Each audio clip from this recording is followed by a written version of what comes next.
Boa noite a todos. Boa noite àqueles que nos acompanham pela internet. Sejam todos muito bem-vindos. Aqueles que estão vindo pela primeira vez à nossa casa, é uma grande alegria, um grande prazer. Afinal, quem é que está vindo aqui pela primeira vez? Todos rostinhos já conhecidos, então. Tem dois desencarnados lá atrás. Sejam todos muito bem-vindos. Nós vamos dar início à nossa reunião com a leitura do livro Vida Feliz, psicografia de Divaldo Pereira Franco e ditado pelo espírito Joana de Ângeles. E a mensagem que nos cabe hoje, no dia 20 de fevereiro, é essa de número 67. Joana nos traz a seguinte informação. Os ingredientes que excitam a mente, o corpo, a emoção, devem ser evitados por ti. As melodias suaves, na boa música, harmonizam, enquanto outras, programadas para a luxúria e a violência, desassossegam, alterando o ritmo nervoso. As leituras edificantes instruem e educam da mesma forma que as extravagantes e sensuais corrompem e alteram a escala de valores morais para pior. As conversações sadias levantam o ânimo, quanto as vulgares relaxam o caráter. Poupa-te a onda de indignidade que toma conta do mundo e das pessoas. A mensagem é bem interessante porque a vida é feita de escolhas. Mas para o espírita consciente, estas escolhas ficam mais fáceis. Nós sabemos que estamos inseridos, mergulhados num universo de múltiplas ondas. Ondas mentais, cerebrais, ondas do satélite, das radiações dos elementos. Tudo são ondas. E da mesma forma que nós emitimos, nós recebemos nesta constante troca. E à medida que nós escolhemos as boas coisas, naturalmente, pela lei da afinidade, iremos nos transformar em verdadeiros dínamos de harmonia, de bondade, de saúde. Primeiramente para a gente e depois para os próximos, para aqueles que fazem parte do nosso convívio e para o universo. Nós falamos muito de lixo, de material que é jogado no mundo, as questões relacionadas às reciclagens, mas nós nos olvidamos, ou seja, nós nos esquecemos do lixo mental que muitas vezes nós recebemos através destes inputs externos e que muitas vezes, agasalhando-os dentro de nós, viramos como células também emissoras de tudo isso que a gente encontra afinidade.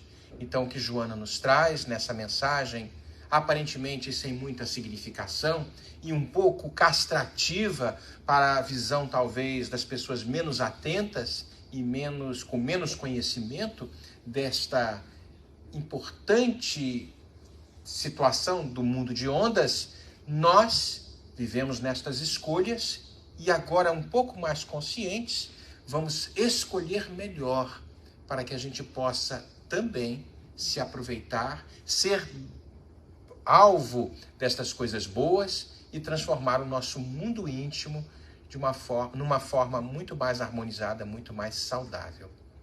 Vamos fazer a nossa prece?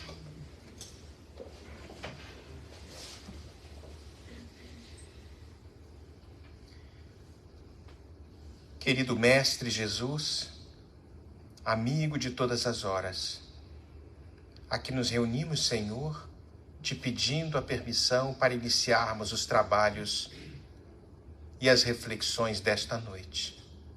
Abençoa-nos a todos, Senhor, aqueles que estão presencialmente neste ambiente e aqueles que também se juntam a essas plataformas virtuais, na tentativa também de receberem as boas vibrações, as boas reflexões a respeito do tema que será trazido hoje, piedade, através da nossa querida Andréia.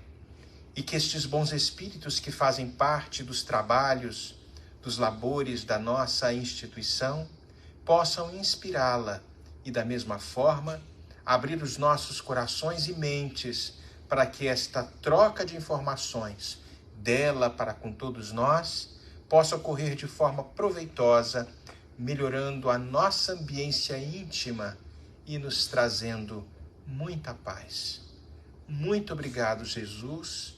Muito obrigado, Espíritos bons. E, acima de tudo, obrigado ao nosso Pai Celestial por nos oportunizar este momento aqui nesta instituição. Que assim seja. Bem, nós temos hoje, então, a palestra da nossa querida Andréia, que vai falar sobre piedade. Andréia.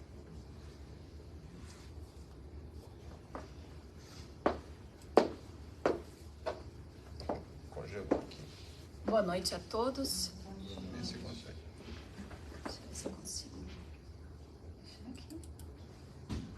Congelou. Tá frio, é? Tá frio.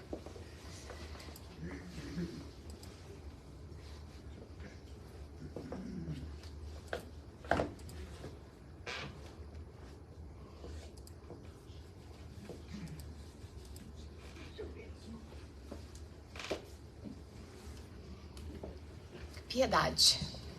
Hoje eu estava estudando, aí o Marcelo, nós tínhamos feito o Evangelho no Lar, Marcelo e eu, umas semanas atrás, e uma mensagem belíssima, saúde.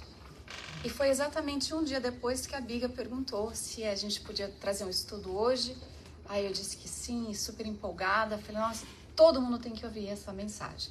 Então essa é a razão que nós escolhemos. E de fato ela é muito bela e ela é muito importante para os dias atuais.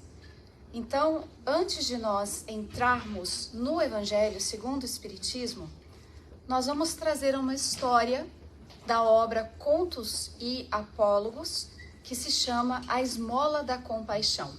É o capítulo 38 dessa obra, narrada pelo espírito Irmão X, também conhecido como Humberto de Campos, a Chico Xavier. A casa de Simão Pedro estava aberta para os serviços de caridade. As curas continuavam, embora Jesus já tivera partido. Pedro, no entanto, talvez por estar um tanto cansado, encontrava-se irritado. Paciência zero. E as pessoas não paravam de chegar. E houve um momento que ele se viu numa posição de profunda reclamação acerca de cada pessoa que entrava. Com palavras rudes e às vezes até um tanto severa, ele de certa maneira afastava os companheiros que buscavam aquele local de paz, de cura, de bênção e consolo, buscando alguém que pudesse oferecer o presente da compaixão. Ele então olha um homem que se aproximava de braços estendidos para ele, como se dissesse, através do olhar triste, compaixão para comigo, Senhor. E Pedro então, um tanto irritado com aquela figura, que na visão dele era miserável, diz para o amigo que estava auxiliando naquele momento: aquele é Roboão, um miserável que espancou a própria esposa. Tá aqui hoje, olha. Vai daqui, tu não tem mérito hoje para cura. E aí ele olha uma outra senhora que se aproximava com uma criancinha no braço. A criança estava enferma, não era nem ela. E ele então olha para ela, direciona o dedo, aponta a ela e diz aquela ali, aquela ali não faz o trabalho no lar como ela deveria fazer. Na verdade, ela é cruel. Até hoje consigo escutar os risos dela, enquanto ela, de certa maneira, fazia com que os seus escravos sofressem o tormento que espancava muitas vezes até a morte. Fora daqui, fora. Hoje para você também não tem. Isso é verdade, gente. Humberto de Campos é que narra. Por isso que Pedro, ele é tão nós. Porque nós temos momento de irritação, de impaciência. Mas Humberto de Campos, ele continua narrando. Ele nota então que um outro senhor se aproximava. E ele vira para aquele senhor e fala assim: lá vem o outro. Este que rouba até o último ceitil da viúva do que ela não tem para dar. Paciência. Nisso então, o dia estava para acabar. Começou a anoitecer. A iluminação da vela, que era a única luz que se fazia naquele ambiente, o silêncio da noite que se aproximava. E é que um velhinho se aproxima. Ele nota a presença do velhinho, mas não tem nem sequer a consideração e o respeito de olhar. Somente dirigiu a palavra ao velhinho quando esse tocou no seu ombro docemente. E quando ele vira para o velhinho, aquele que era recém-chegado disse assim: quem és tu que chegas a essa hora na minha casa? Ora, eu também não tenho direito de descansar? Avia-te sem demora. Fala depressa, o que queres? Nisso então, ele não vela nem olhado para o rosto do velhinho. Ele olha para os pés daquele senhor. E ele estava descalço. Mas havia sangue. E parecia que também havia ainda o espinho, fruto da crucificação. Ele levanta o olhar para as mãos. E as mãos estendidas que tremiam, ele nota que haviam rosas ensanguentadas, que caíam os pingos como pétalas de sua própria dor uma vez sentida. Ele começa a sentir o frio, quando tem a coragem então de olhar para o rosto. Ele reconhece o olhar, aquele olhar que brilhara como estrela cintilante certa vez, materializado diretamente em sua vida. E ele reconhece que é Jesus. Ele então fica profundamente envergonhado na sua postura. E ele então pergunta para Jesus: Senhor, que pretendes de mim nessa noite? Ele diz: Pedro, lembra-te de que não fomos chamados para socorrer as almas puras. Venho rogar-te a caridade do silêncio quando não possas auxiliar. Suplico-te para os filhos de minha esperança a esmola da compaixão. A lição é belíssima e muitas vezes nós podemos dizer: sim, mas aí é Pedro com Jesus. No que os benfeitores talvez diriam: sim, mas somos todos nós com Jesus. Qual é a diferença no trato com os nossos irmãos que nos buscam tantas vezes, guiados pela espiritualidade superior, que sabe quizás que na presença de cada um de nós há já o conhecimento da palavra da vida eterna, o Consolador prometido que é a doutrina espírita, que não somente veio para consolar os nossos corações, por profunda compaixão daqueles que velam por nós nessa presente vida, mas também por aqueles outros que nos buscam, tão amados quanto todos nós. Nós vamos então começar com essa mensagem, a piedade do item 17, em que o Espírito Miguel ele vai dizer: a piedade é a virtude que mais vos aproxima dos anjos.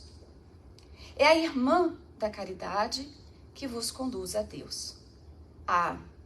Deixa que o vosso coração se enterneça ante o espetáculo das misérias e dos sofrimentos de vossos semelhantes. E numa mensagem belíssima no livro Espírito da Verdade, Caibar Schutel, ele vem ao nosso encontro numa mensagem que se chama Ser Compassivo, para falar para nós a importância de que nós, de nossa parte, tenhamos a coragem de deixar de fato que o nosso coração se enterneça, sinta compaixão, sinta a simpatia por aqueles que nos buscam, muitas vezes nas misérias, sejam dos vícios físicos ou morais, ou das dores, das tribulações, das dificuldades da vida.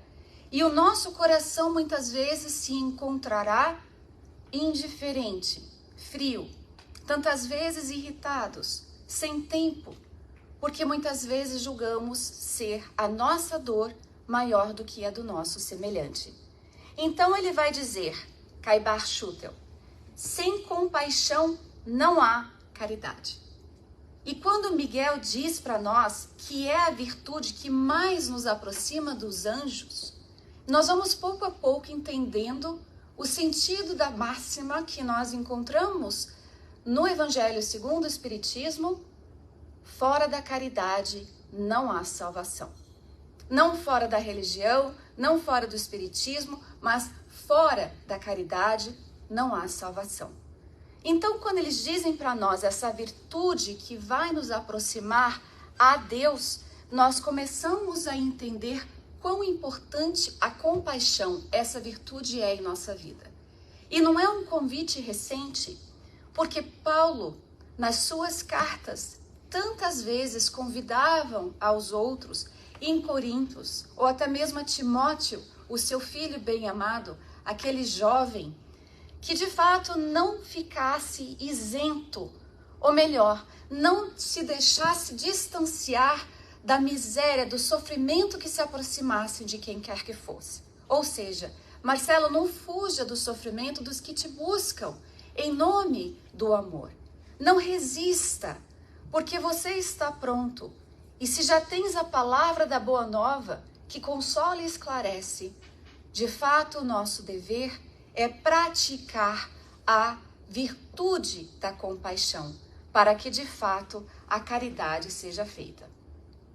Então Paulo, ele exortava aos seguidores a irem atrás muitas vezes até mesmo daqueles que sentiam a dor. E no Evangelho segundo o Espiritismo, nós vamos encontrar nos infortúnios ocultos, outro capítulo belíssimo que tem em um dos itens dele exatamente esse, de não esperarmos com que a dor apareça gritante para que a gente tome ação, tome uma atitude, mas ao contrário, que a gente vá atrás daqueles que choram em silêncio, muitas vezes sentindo-se invisíveis. E um dos chamados de Joana de Ângeles, recente, desde bem antes da pandemia, é que nós prestássemos atenção aos invisíveis da nossa sociedade. Há um quadrinho de um senhor que ele é um mendigo e ele está andando, quando um rapazinho passa por ele e fala assim, olá, senhor. E ele leva um susto, ele fala, nossa, eu existo. Ele já tinha esquecido de que já existia. Tamanho sentimento de ser invisível que tomava conta do coração dele. Então, a necessidade da caridade, segundo Paulo, que se encontra no Evangelho segundo o Espiritismo, uma passagem belíssima, muitas pessoas já conhecem, ainda que eu falasse todas as línguas dos homens e a língua dos próprios anjos, se eu não tiver caridade, serei como bronze que soa e um símbolo que retine. Ainda quando tivesse o dom da profecia, que penetrasse todos os mistérios e tivesse perfeita ciência de todas as coisas, ainda quando tivesse toda a fé possível, até ao ponto de transportar montanhas, se não tiver caridade, nada sou.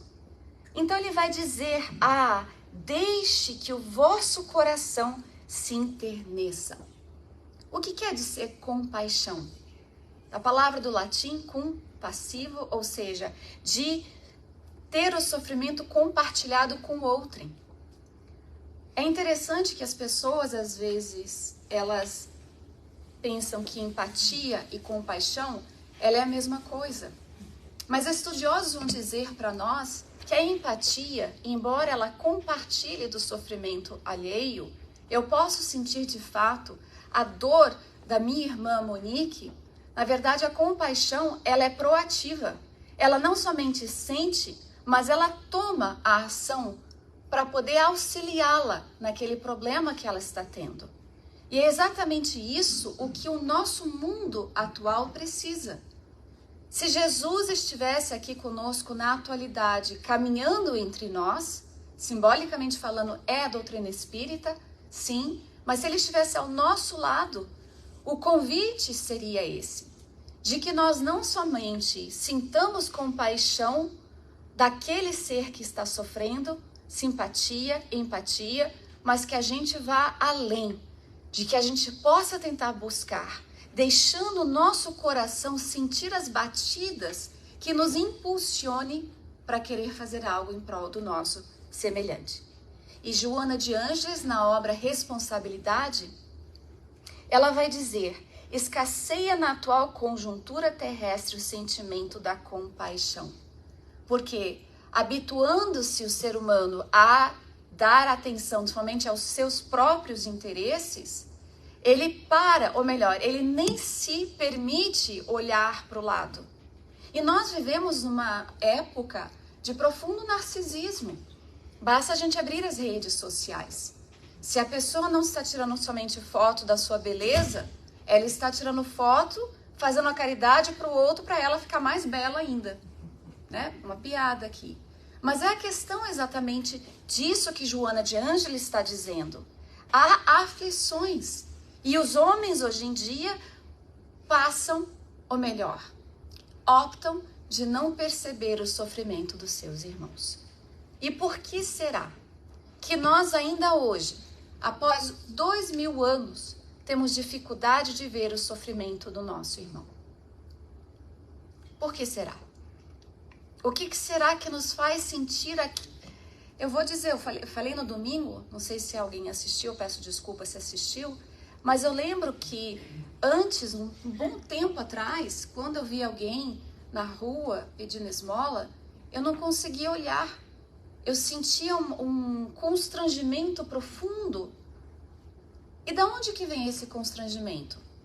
A criatura não fez nada para que eu pudesse me sentir assim. Então esse receio de olhar o outro e reconhecer que há sim algo que nós possamos fazer.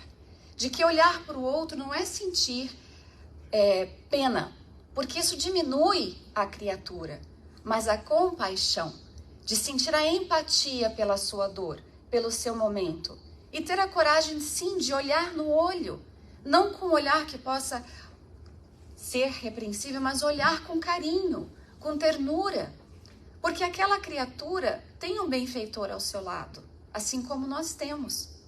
Aquele ser talvez esteja naquela situação e nós, não tendo nenhum conhecimento do seu passado espiritual, a gente olha com um olhar de julgamento tantas vezes.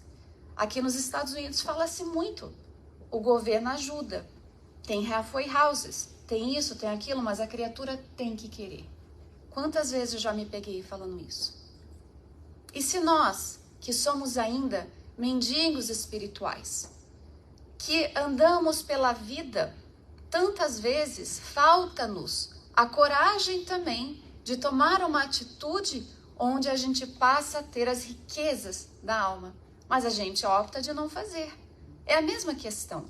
Um erro é um erro, um equívoco é um equívoco. Será? Ou são experiências que nos levam, que nos levarão exatamente onde nós temos que estar? Então, quando eu sentia esse constrangimento, eu passei a fazer diferente. É olhar, é sentir compaixão.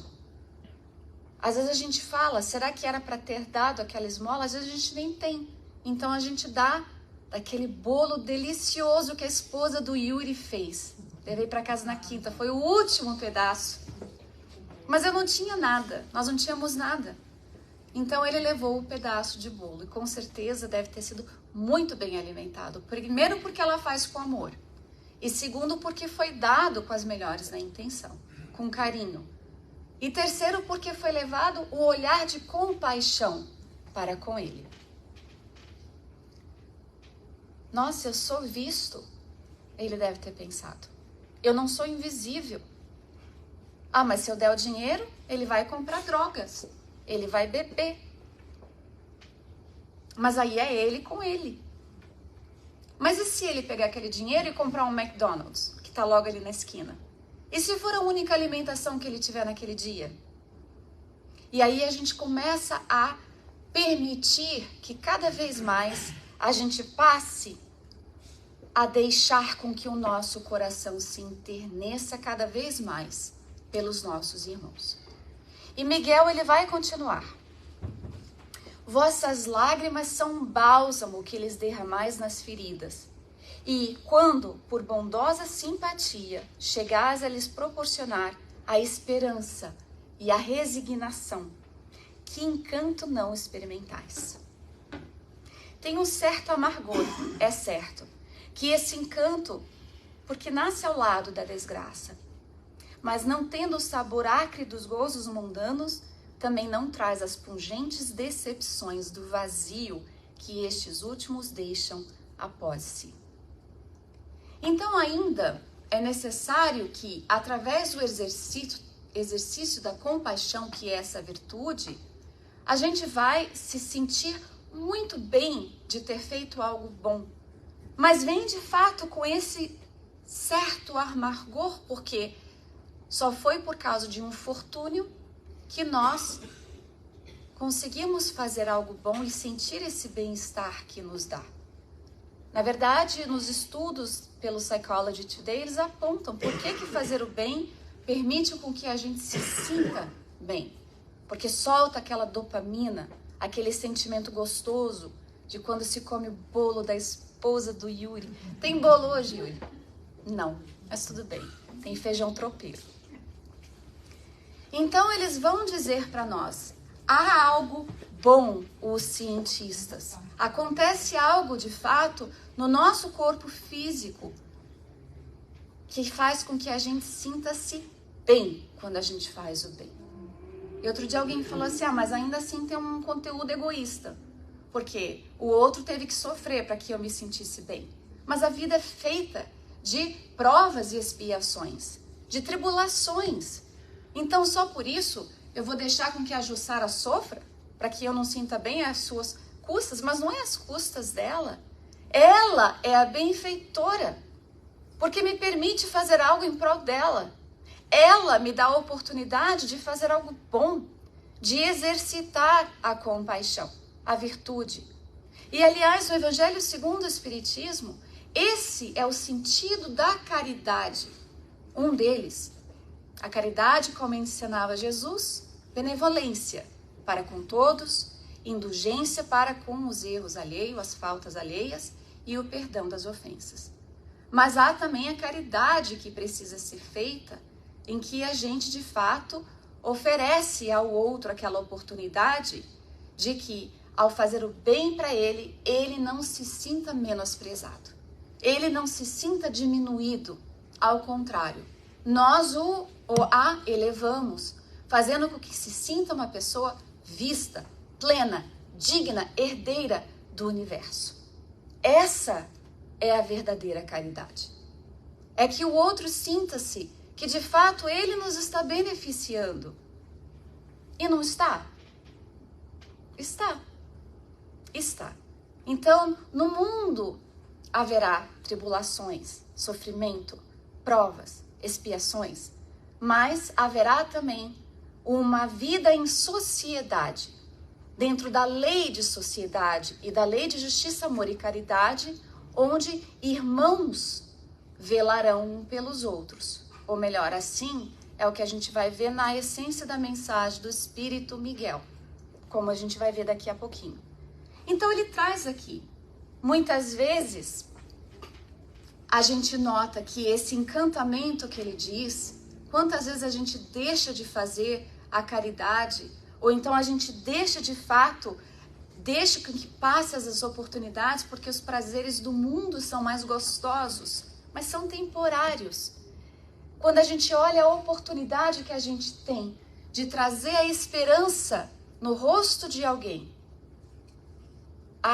é muito bom quando a gente consegue fazer o bem a alguém.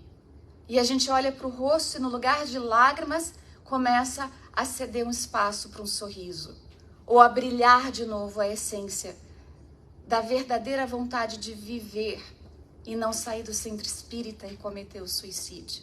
Não tem nada melhor do que levar o sentimento de amor ao nosso irmão.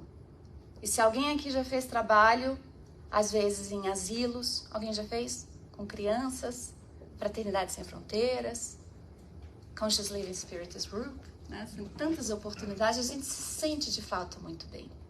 E a gente cede o nosso tempo, o nosso espaço, porque verdadeiramente faz sentido e a alma se regozija com isso. Vibra. E é algo de fato muito especial. Vossas lágrimas são um bálsamo.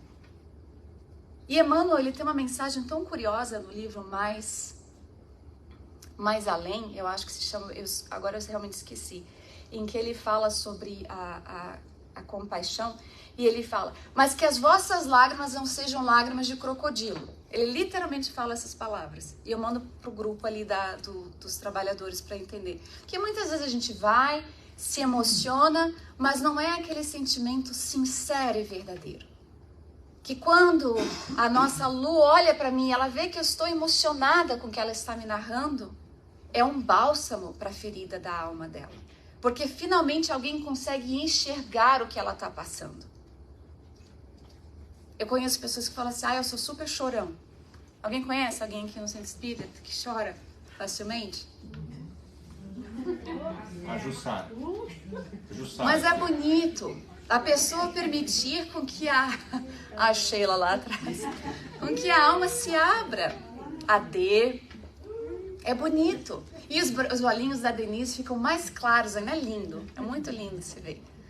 Então é muito bom a criatura quando vê isso. Nossa Senhora, ela está de fato derramando essas lágrimas nas minhas feridas e é como aquele bálsamo. Muito diferente do que a crítica que soa como aquele sentimento do mertiolate. Lembra quando era criança? Mercúrio. Nossa, os antigos lembraram, né? Um negócio terrível. Hoje é tudo sem dor. Então, é nesse sentido, a esperança e a resignação. Que encanto não experimentais. É dos mais belos encantos de fato. É uma atitude mental, a compaixão.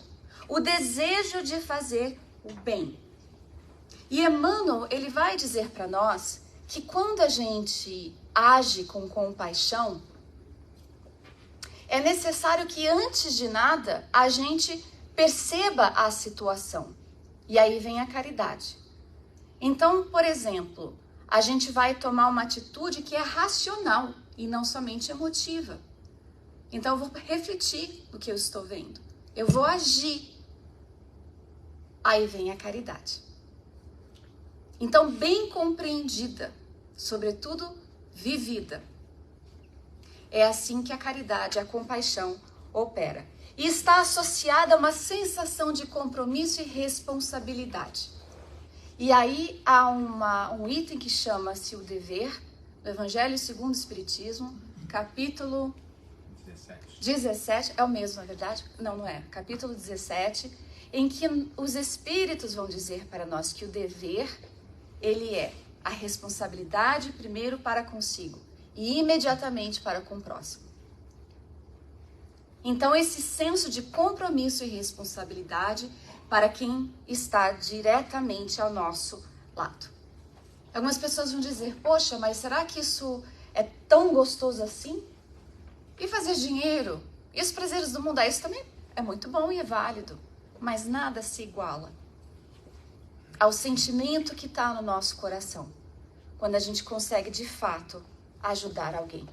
Então, envolve-o, penetrando suavidade que enche de júbilo a alma. A piedade bem sentida é amor. O amor é devotamento. Devotamento é o ouvido de si mesmo. E esse ouvido, essa abnegação em favor dos desgraçados, é a virtude por excelência e que em toda a sua vida praticou o Divino Messias e ensinou na sua doutrina tão santa e tão sublime. Aqui ele fala de novo virtude por excelência. Então, se ela é uma virtude, e a gente lembra aqui mais uma vez, é algo a ser praticado e desenvolvido ao longo do tempo. E na terceira parte do Livro dos Espíritos, quando Kardec começa com essas perguntas em torno da moral, das leis morais, e tem uma pergunta que ele fala assim: qual a mais meritória de todas as virtudes? Ganha um feijão tropeiro, quem souber. Né, Biga? Você não pode responder, que você dá o curso, Monique. Pode. Qual a meritória de todas as virtudes? Toda virtude tem seu mérito, porque todas indicam progresso na senda do bem.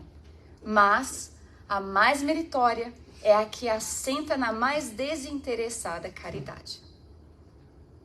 Então eles vão dizer nessa mensagem, a gente vai chegar ao final, que a compaixão é precursora da caridade. Então, como virtude, a gente vai vendo que a gente vai trabalhando-a até que eventualmente torna-se um hábito. Porque algumas pessoas vão dizer assim: nossa, mas algumas pessoas têm tanta facilidade de ser virtuoso, né, Lu? A Lu uma vez falou isso de mim. Ela falou assim: nossa, André... Brincadeira.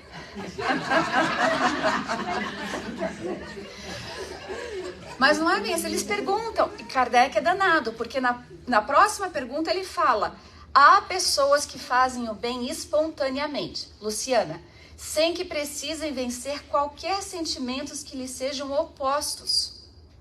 Terão tanto mérito quanto as que se veem na contingência, Andréia, de lutar contra a natureza que lhes apropria e a vencem?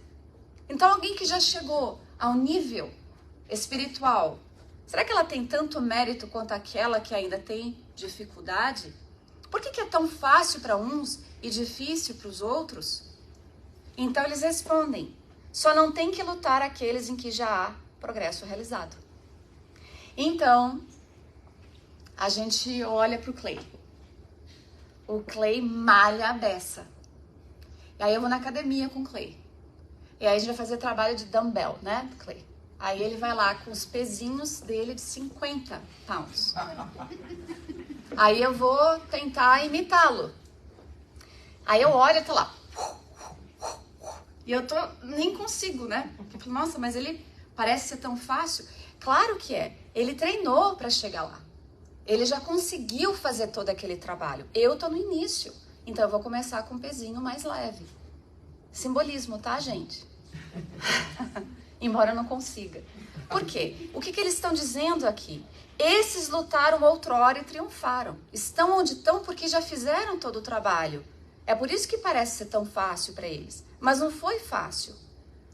Tudo que é muito bom requer esforço, luta constante, disciplina, discernimento, compromisso, um senso de responsabilidade muito profundo. Por isso é que os bons sentimentos nenhum esforço lhe custam e suas ações lhe parecem simplíssimas. O bem se lhes tornou um hábito. E essa para nós de quinta, que falamos sempre sobre isso, né, Monique? Como que é difícil às vezes a gente já praticar certas virtudes que a gente almeja tanto. Eu sei, eu tô falando de mim. É difícil sim, porque é o que vai de fato fazer com que a gente cresça. Os músculos da alma, se a gente quer assim dizer. E é por isso que parece ser tão fácil para uns e difícil para outros. É o hábito da virtude. A virtude que eventualmente fará parte da nossa natureza. Quando esta doutrina for restabelecida na sua pureza primitiva, quando todos os povos se lhe submeterem, ela tornará feliz a terra, fazendo que reinem aí a concórdia, a paz e o amor. Então, não é simplesmente, não basta simplesmente acordar a consciência para o que precisa ser feito. É necessário agir. E aí alguns vão dizer: poxa, mas eu sozinha, eu não posso mudar a face da terra com as minhas ações. Mas a gente começa dentro do lar. E do lar para a sociedade. Ontem o Marcelo e eu assistimos um filme que chama The Gifted Hands. Não sei se alguém já viu. É com... Como é que é o nome daquele? Cuba Gooding Jr. E é uma história real. Vale a pena assistir o filme. É belíssimo. Hã? Eu não escutei. Mas é belíssimo. A gente vê ali o cuidado da mãe em falar para ele de que ele pode fazer tudo. E ela traz o senso da religiosidade na vida dele, ao ponto que quando o bicho pega, e ele é adolescente, ele corre para o quarto, pega a Bíblia e começa a orar. Então é necessário que comecemos dentro do lar, para que ao sair à sociedade, nós sejamos estes que tentam, de mãos em mãos dadas, em coletividade, poder fazer com que comece a reinar esse sentimento de compaixão, de coração a coração. E tem uma empresa aqui que chama The Charter for Compassion, que foi criada pela Karen Armstrong, e ela convida várias pessoas de várias denominações, de vários passados culturais, religiosos, o que seja, para tratar a questão da compaixão. E na fala dela, compaixão é retirar alguém do meio do nosso mundo, do trono do nosso mundo, e colocar outra pessoa lá. Ou seja, nos tirar desse trono, do nosso mundo ali, e colocar outra pessoa naquele lugar. Parar de olhar tanto para si mesmo e começar a prestar atenção no nosso irmão. Isso é compaixão. Então, já que o espírito, ele vai evoluindo individualmente, ele vai evoluindo também no senso coletivo. É na coletividade, é por isso que nós vivemos em sociedade. A Terra vai progredindo, nós vamos progredindo também. Então a gente fala tanto de mundo de regeneração, que nós estamos na transição planetária, e aí a gente faz o simbolismo da aula, né, da sala de aula ali com os estudantes. Estamos todos ali lendo, já chegamos a um nível de conhecimento moral e intelecto que está alinhado com o mundo de regeneração. Mas se outros não estão alinhados, se outros não chegaram a esse progresso feito ainda, serão convidados a repetirem de ano e ir para outra escola. E nós continuaremos nela, porque é individual e coletivo. E não seria legal se todos nós fôssemos para o mundo de regeneração? Fala a verdade, todos nós juntinhos, né? Brincadeira à parte. É o agir para solucionar o que está afligindo o outro, o que está trazendo a dor para o outro. E se eu não posso fazer nada por ele, será que nem uma oração, uma prece? Será que nem segurar a mão dele ou dela eu posso? Fazer com que ele ou ela se sinta visto? Se é ação para melhorar a vida de quem não teve as mesmas oportunidades que a nossa, o que é a compaixão? E a gente às vezes pensa que é algo muito grande que a gente tem que fazer a favor do outro. Às vezes é uma coisinha pequena. Bem pequena. A compaixão é a felicidade do outro na minha meta, que é o combate ao egoísmo. É por isso que ela é tão importante. É o combate ao egoísmo. É o que atrasa ainda todos nós no nosso progresso evolutivo. O egoísmo, a vaidade. E aí ele continua. O sentimento mais apropriado a fazer que progridais, domando em nós, ou melhor, em vós, o egoísmo, em nós, o egoísmo, e o orgulho, aquele que dispõe vossa alma à humildade, à beneficência, ao amor do próximo é a piedade. Piedade que vos comove até as entranhas às vistas dos sofrimentos dos vossos irmãos, que vos impele a lhes estender a mão para socorrê-los e vos arranca lágrimas de simpatia. E essa fala que ele nos traz, ela é tão linda, que a gente lembra de novo do filme de ontem. Porque olha o que eles dizem. É aquela beneficência ao amor ao próximo, piedade que vos comove até as entranhas às vistas dos sofrimentos do vosso irmão. Quando a gente lê os evangelhos, por João Evangelista, por Lucas, por Mateus, a gente vai encontrar muitas vezes a frase assim. Jesus, tomado por compaixão pela mulher, curou-a. Jesus, tomado por compaixão pela aquela grande número de pessoas que era sempre movido por sentimento de compaixão, intenso sentimento de compaixão. E nós somos discípulos dele. Então Miguel fala, é aquilo que nos comove até as entranhas das nossas almas, à vista do sofrimento do nosso irmão.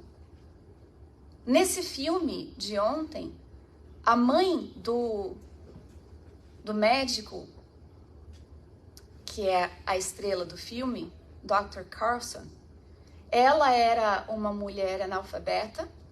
Ela chegou num momento de depressão tão profunda, com 2 filhos para criar, pequenos, que ela chega na frente de um hotel de psiquiatria, uma enfermeira está saindo, ela para a enfermeira e ela diz assim, a sombra, eu tenho medo que a sombra vai tomar conta de mim.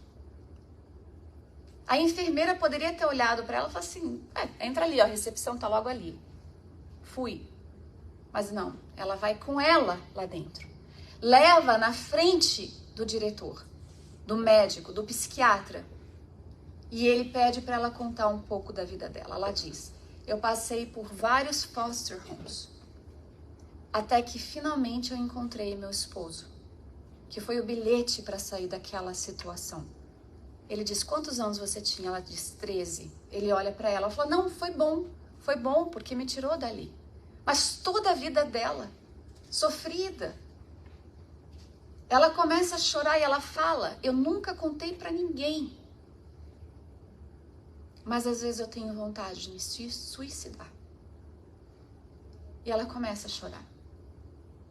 E aí ele fala assim para ela, ele fala, me fala um pouco sobre isso. Ela fala, não quero mais falar. Ele coloca para baixo as votações. Ele fala assim, o que você acha de você ficar aqui conosco umas semanas? Ela fala, não posso pagar. Ele fala, nem fala disso. O dinheiro a gente encontra. Isso é compaixão. É olhar para o sofrimento do outro e dizer, depois a gente lida com outras questões, vamos solucionar o que está trazendo a dor agora. E foi por aquele momento de caridade profunda daquele homem que teve a benevolência de olhar para uma mulher como ela, pobre, sem dinheiro para pagar, e auxiliá-la naquele momento. É para isso que existem profissões no mundo. Para ajudar o próximo, ou será que é só para fazer dinheiro? Então, a compaixão é aquilo que faz com que a gente se movimente por causa daquilo que fala em nossas almas. Ele continua, nunca, portanto, abafeis nos vossos corações essas emoções celestes. Não procedais como esses egoístas endurecidos que se afastam dos aflitos, porque o espetáculo de suas misérias lhes perturbaria por instantes a existência álacre. Temei conservar-vos indiferentes, quando puderdes ser úteis. A tranquilidade comprada à custa de uma indiferença culposa é a tranquilidade do mar morto, no fundo de cujas águas se escondem a vasa fétida e a corrupção. Uma amiga muito querida se viu numa situação de uma pessoa no Brasil que precisava de auxílio. Ela, então, movida por compaixão, começou a mover os palitinhos para auxiliá-la. Ela conseguiu um bom valor, que é fácil. Fazer o que os outros fizeram, que era dar dinheiro, é fácil. Fazer o que ela fez foi o mais difícil, que era encontrar quem pudesse fazer. Depois ela descobriu que a pessoa que ela tinha ajudado era uma pessoa de má fé. E essa criatura é tão caridosa que ela se preocupou, uma vez que ela se deu conta de que a criatura que houvera sido assistida não era de boa fé, a que tinha ajudado ficou tão compadecida com a situação de quem tinha ajudado aquela mulher que ela ligou para pedir desculpa. Eu achei de uma grandeza enorme da parte dela. E aí, conversando, falando assim, consciência dela, né? A gente fez a nossa parte. Ela falou, é verdade. E aí, conversando, nós chegamos à resolução de que aquela situação não nos tornasse duros. Que aquela situação não nos levasse a abafar no nosso coração a vontade de ajudar o próximo. Eu aposto que se baterem na porta dela de novo, ela pode até pensar naquele segundo, opa, vai que é uma... Aquela palavra que seu pai fala é feia? Trambiqueira. Trambiqueira. Vai que é. É possível. Porque quando nos machucam, quando tiram vantagem da nossa boa vontade, é normal que a gente questione. Mas eu aposto que vai ser um segundo apenas. Ela vai buscar movimentar os palitinhos. Porque é o tipo de criatura que não abafa no seu próprio coração as emoções celestes. Essa é a questão. É isso que movimentou o bom samaritano. O doutor da lei vai e pergunta para Jesus: o que devo fazer para herdar o céu? Jesus, então, responde com uma pergunta: o que está escrito na lei? Aí ele vai e responde: ame o Senhor, o seu Deus, de todo o coração, de toda a alma, de toda a sua força. A alma era aqui, viu, gente? E todo o seu entendimento. Ame o próximo como a si mesmo. Jesus disse: ótimo. Ele não falou isso, né? Ótimo. Ele disse: você respondeu corretamente. Faze isso e viverá. Aí ele vira e fala assim para Jesus: mas quem é meu próximo? E aí Jesus começa a dizer: um homem descia de Jerusalém para Jericó, quando caiu nas mãos de assaltantes. Estes lhe tiraram as roupas, espancaram-no e se foram, deixando-o quase morto.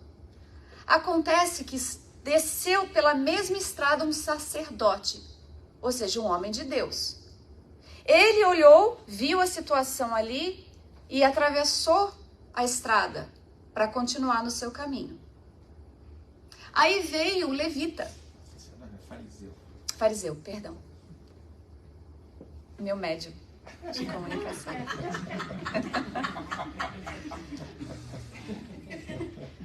Graças a Deus, porque eu às vezes esqueço essas palavras. Então ele vai e fala. Um levita chegou ao lugar, viu e fez o mesmo que o fariseu. O sacerdote. Agora esqueci a palavra. Primeiro. Mas Jesus, ele é tão danado que ele vai e usa o samaritano, que era o povo desprezado, né? Ele vai e fala. Ele não. Ele parou, aproximou-se, enfaixou as feridas, derramou neles vinho e óleo, ou seja, utilizou dos recursos que ele tinha ali, dos mais preciosos, depois colocou sobre o seu próprio animal, ou seja, desceu e colocou ele no lugar dele, para que ele pudesse ser levado para uma hospedaria, cuidou dele, deixou 2 denários e disse: se faltar na volta, eu pago o que ficou faltando. Então Jesus pergunta: qual desses 3 você acha que foi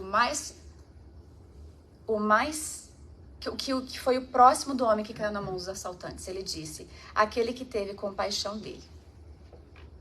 É isso. É o tipo de sentimento com que a pessoa, ela não deixa que a tranquilidade do seu dia a dia, dos seus afazeres, do que ela precisava fazer, tomasse lugar do que precisava ser feito naquele momento imediato. Dever. Responsabilidade para consigo mesmo e imediatamente para com o próximo. Isso é o dever. Então Jesus traz pra gente, porque aquele que é o conhecedor da lei, ele conhece tudo e despreza, ele é mais responsável. O que vale a gente ter conhecimento, pregar, mas sermos maus servidores? Então, quão longe, no entanto, se acha a piedade de causar o distúrbio e o aborrecimento de que se arreceia o egoísta. Sem dúvida, ao contato da desgraça de outrem, a alma, voltando-se para si mesma, experimenta um confrangimento natural e profundo, que põe em vibração todo o ser e o abala penosamente. Diz-nos então, isso foi uma palestra que eu assisti que eu achei fantástico, a dor nos humaniza, para que a gente olhe para o outro como ser humano quando ele se nos apresenta para nós com dores. No momento que nós somos indiferentes ao outro, a vida vai nos bater na porta. E quando a gente abrir a porta, ela vai ter trazida a visitante, que é a dor. Até que a gente sinta na pele aquilo que muitas vezes nós ignoramos naqueles que passaram na nossa frente, ou do nosso lado, ou que a gente deixou para trás. A dor nos humaniza. E quando perguntam para a Madre Teresa o que ela vê quando ela segurava aquelas crianças que basicamente eram carne e osso com AIDS, ela diz: eu vejo Deus. É isso. Aquele velhinho que apareceu ali para Pedro, como se fosse Jesus encarnado mais uma vez na sua frente. Quantos velhinhos, quantas senhoras, quantas crianças, quantas pessoas se apresentam para nós e é Jesus nos convocando a desenvolver a compaixão, que é a virtude por excelência, que permita com que nós pratiquemos a caridade. E aí então, ele vai dizer: grande, porém, é a compensação quando chegais a dar coragem e esperança a um irmão infeliz, que se internece ao aperto de uma mão amiga e cujo olhar úmido, por vezes, de emoção e de reconhecimento, para vós se dirige docemente antes de se fixar no céu, em agradecimento, por lhe ter enviado um consolador, um amparo.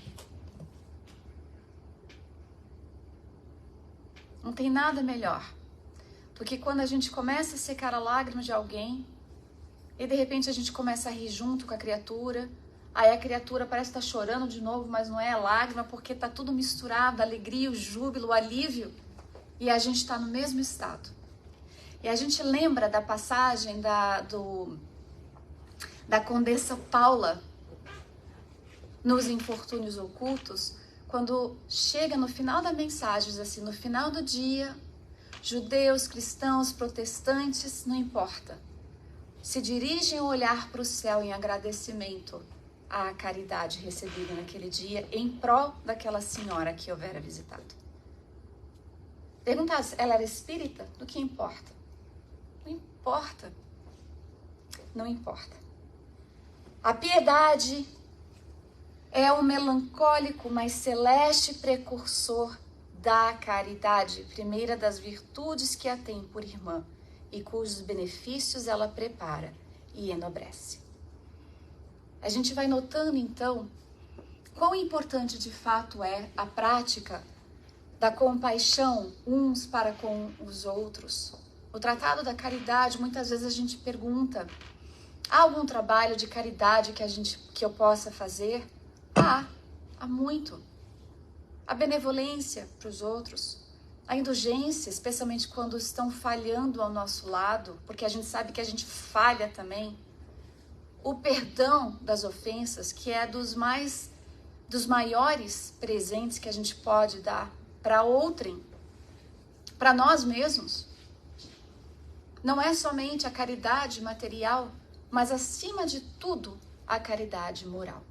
Movidos por compaixão, praticaremos a caridade. E assim a gente finaliza com a frase de Platão, que ele fala assim: procurando o bem para os nossos semelhantes, encontraremos o nosso. Muita paz.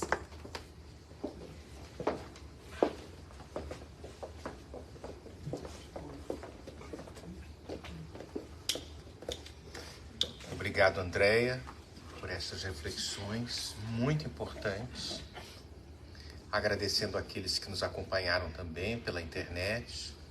Damos o nosso boa noite, porque vamos passar para a segunda parte dos trabalhos dos passes. Então,